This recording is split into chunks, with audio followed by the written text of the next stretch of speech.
Please subscribe to Facetv Africa and turn the notification on. Facetv Africa, ẹ jọ̀ọ́, subscribe, hete. Face TV Woswobi. We are here to make you happy. We are here because of the happiness so granted.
ní pásọ̀ fún ọ̀tẹ̀lẹ̀.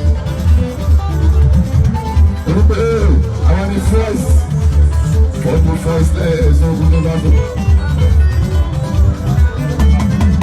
Àwọn ní voice ọdún voice lẹ́ẹ̀ẹ́sọ bá tó. Àwọn tó lè sọ̀rọ̀ lágbàdà kí gbogbo ayé tọ́. Àwọn lè sọ̀rọ̀ bí i àfọ́. Láti ọwọ́ fún gómìnà Pàṣẹ. Local advice for Lagos State government. Ó fẹ́ fẹ́ ṣe gbogbo àlewà wúlò fún tẹ̀tẹ̀ ẹ bá fẹ́ ṣe ẹ kókó wa ọ̀tá ní etí fún Pasuma ẹ̀kúnlé kó tó ní pẹ́ dáyẹ̀lẹ̀ òkúnlé ara rẹ̀. Nǹkan tí mo sọ nìyẹn bá sí ọ̀rẹ́ tó ń gbà ó. Àfà àwọn àfà wa ní ọdún sáà wọ́n ní bẹ́ẹ̀ bá bẹ́ẹ̀ bẹ́ẹ̀ lọ́dà dúró bẹ́ẹ̀ bẹ́ẹ̀ bá máa rí ẹ dúró. Ẹ bá bọ́ fún àní ọ̀tá ní ti ìgbà ìsojú mọ́. Àní ẹ má fò èkó mọ́, àní ẹ má fò òdú mọ́. Àmọ́ ẹ̀rọ táwọn mọ́sì sá àdága bá àti tó jẹ́ pé ń lọ fi ṣá. Ìrọ̀ ní mọ́tò. Ìyàwó tó bá wọ̀ náà fún èrò. Ní ẹ̀yọ bọ́sítọ̀pù nìkan. Inú stíìtì méjì ṣiṣẹ́ rẹ̀. Ó tóbi 3-4 kìlómítà bá àṣẹ sí títì tí dábò ti máa jálẹ̀. Láti òkè kí wọ́n lọ stíìtì bá àṣẹ ojúmọ́. Ṣé máa fẹsẹ̀ rìn 4 kìlómítà ẹni kàṣó? Láṣẹ pẹ̀lú ogún mi bá àṣẹ bá. Òun tó bẹ́ẹ̀ láti fi jọba ojúmọ́ kálẹ̀ mi.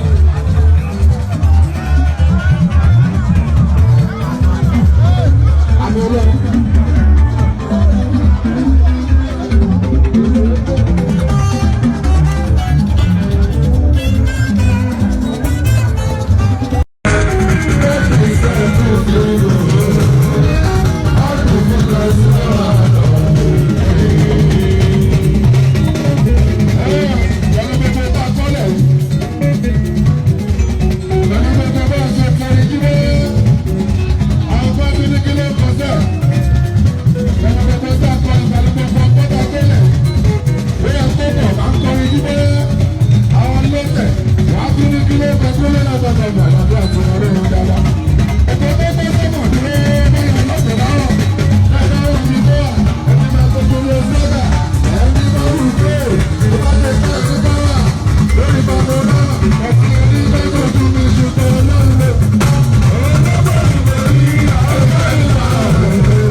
subscribe to Face TV Africa and turn the notification on. Face TV Africa, ẹ jọ̀ọ́ ẹ subscribe, hete. Face TV was Swoby.